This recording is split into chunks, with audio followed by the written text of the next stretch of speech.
All right, everyone, welcome back to the job site. We got the footings, they just barely finished pouring the footings. So you can see we've got a little road here. We've got this culvert in, so that way we can actually get up into the job site, we can drive up to it. That's something that you actually do need to consider as you're building your home, is do you have access to the home? Can your trades drive up to it? Because if you don't, it's gonna be a little bit more expensive if you have to have guys haul tools up a quarter of a mile long driveway. You can see we have the footings here. So footings are short little stubby things. They're not the biggest things in the world, but they're all here. And what you need to do as you're building this is you need to go through your plans and check to make sure all the footings that are supposed to be there are actually there. It's not uncommon for them to miss a footing, like you see that one right here, how that one's just kind of off by itself.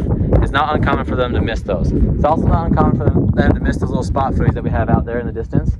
And you know what, just any interior footings, sometimes guys miss those things. So it's imperative on you to make sure that you're not missing them. What do you do if they are missing them? There's a potential for doing something called a shovel footing, which is they do all the footings, they do all the foundation, and then you make the slab thicker in that area and you put rebar into it.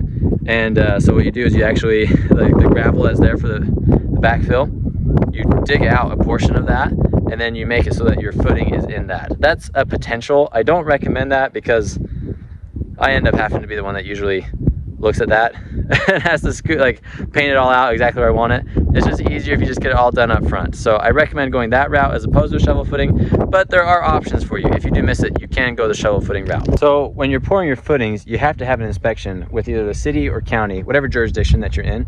They need to come out and inspect it. And what they're going to want to have on the site for that inspection is they're going to want to have permitted plans. So if you have red line plans, those are a no-go. You need to have the legitimate plans that were permitted by the city with the city stamp. So you need those on site, and you also need a soils engineer letter stating that it's okay to pour on the soil. So you need that there, hard copy for most jurisdictions. I just do the hard copy anyways. Can never trust technology out here on these sites, because if they can't pull up the internet and see that you've submitted it, it's a little sketch. So I recommend a hard copy set of the plans, hard copy set of that soils engineering, and then you also, I got a dirt bike going by.